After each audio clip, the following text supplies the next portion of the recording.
Thailand, a place of immense beauty. One of the only countries in Southeast Asia to have escaped the imported morality of European colonization. Instead of the firm laws of thou shalt not, the easier Buddhist laws of Thailand preach try not to, making it a very forgiving and compliant culture.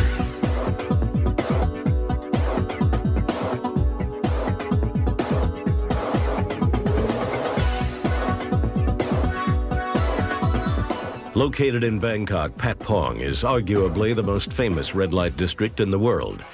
Here, under the glitz of neon signs and rhythmic disco beats, Bangkok's colorful sex industry attracts tens of thousands of visitors each year.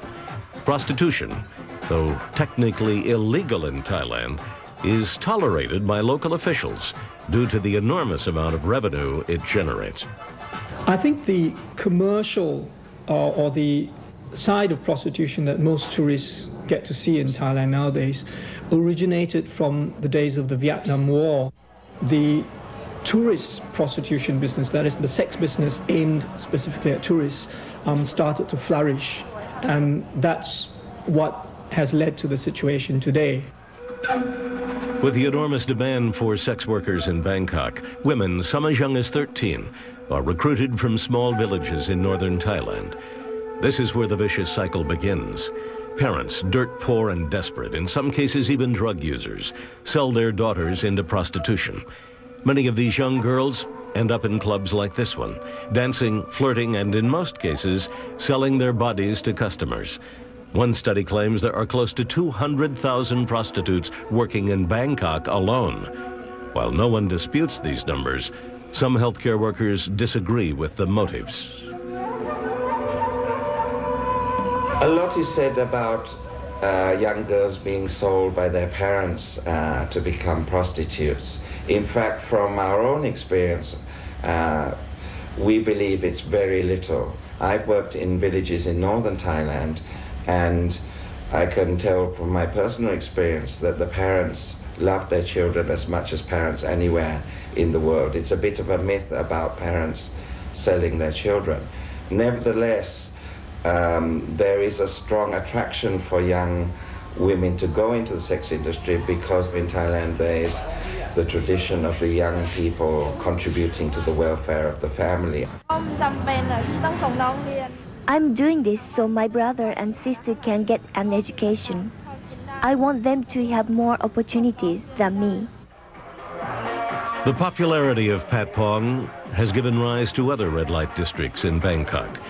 On this neon-lit street, there is never a shortage of bars, nightclubs, or women. I dance with the other girls at the bar. When I feel like it and I'm in the mood, I'll dance freely. But most of the time, I'm bored and I don't put much effort into it.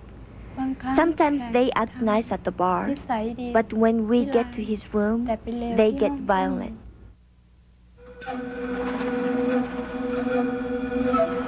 While many of Bangkok's red light districts cater primarily to foreigners, small brothels located just outside the city limits attract local Thai clients. Please, come in. Have a seat. If you see anything you like, just pick. They're only $4 or $5 US. Whichever one you like, just pick them. My family has owned the brothels for many years. It's passed down from generation to generation, from my relatives, cousins, and uncles. That's how I ended up owning this brothel. Whatever money the girls receive, they get to keep a percentage. So for the girls who get the most customers, it's more money for them and more experience. This way they can help their families and have less problems at home. Many of the girls have been working here since the age of 13.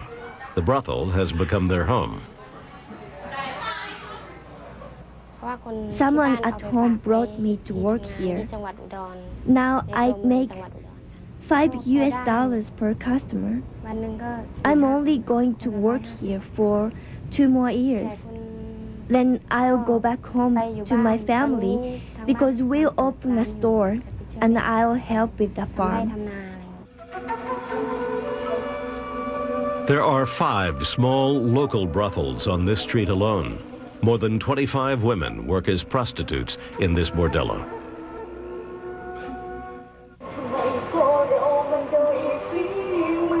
This young woman has been working here for 6 years and is supporting a 2-year-old daughter. The customers come in, we'll talk, we'll greet each other. Then we'll take off our clothes and we'll have sex. It's not so bad. I get a room, make up some clothes. All the girls here are very close and take care of each other. What I'm doing right now does hurt my feeling. It's hard, but I'm doing it.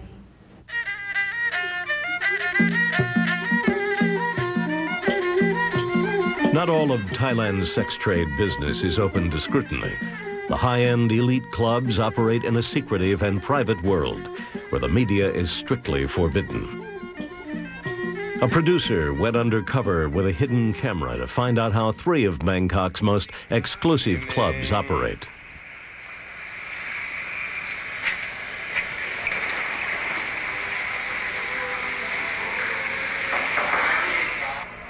Tourists call them aquariums, air-conditioned viewing rooms. Behind these windows sit some of Thailand's most expensive prostitutes. Tagged with a number, they entice men into selecting them for an hour or 2 of sexual entertainment. Now, what does the S mean? Some of them have S. What does S mean? Superstar. Superstar. The term superstar, or women with an S in front of their number, indicate prostitutes with special talents or exceptional beauty. Oh, very good job for you. She gives me all service. Very nice.